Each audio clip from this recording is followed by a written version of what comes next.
Anem doncs amb els premiats a la categoria B i el segon premi Exaequo, Rehabilitant el Cabanyal de Fernando Vegas i la Camila Mileto, del qual volem destacar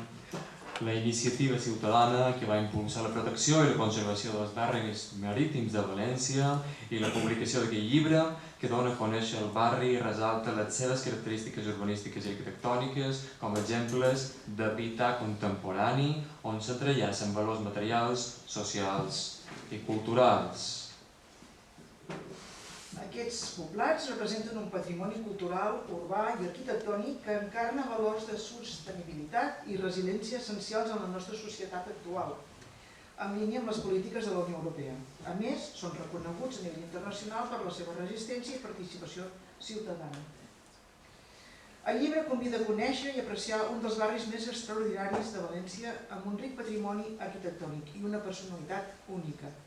Presenta els seus episodis històrics destacats, urbanisme, evolució arquitectònica i ofereix idees, solucions i detalls per a la seva restauració i rehabilitació,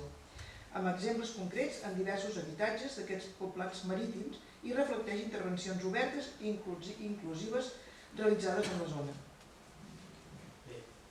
Han exposat la seva presència Fernando Vegas i Camila Mileto perquè es troben a l'estranger i recollirà el premi en el seu nom el senyor David Morocho, que també hem d'agrair que ha vingut des de València en aquests moments complicats.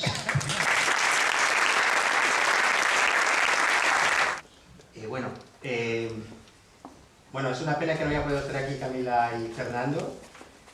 los autores del libro, y bueno, agradecer a los premios Tony Cobos, al jurado, por este reconocimiento, que la verdad ha sido un libro que le hemos puesto mucho cariño.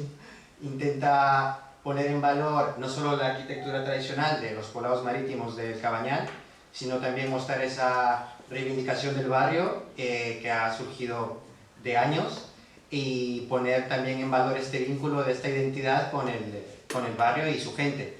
Por ende, se intenta mostrar desde su historia sugerencias técnicas, pero también desde una perspectiva más fotográfica este vínculo con la gente y pues desde espacios que son vividos y reales del Cabanyal. Agradecer al Ayuntamiento de Valencia y al equipo, al resto del equipo, a David y Mónica, que tampoco están aquí, pero bueno, es un placer para mí poder aceptar y recibir este premio.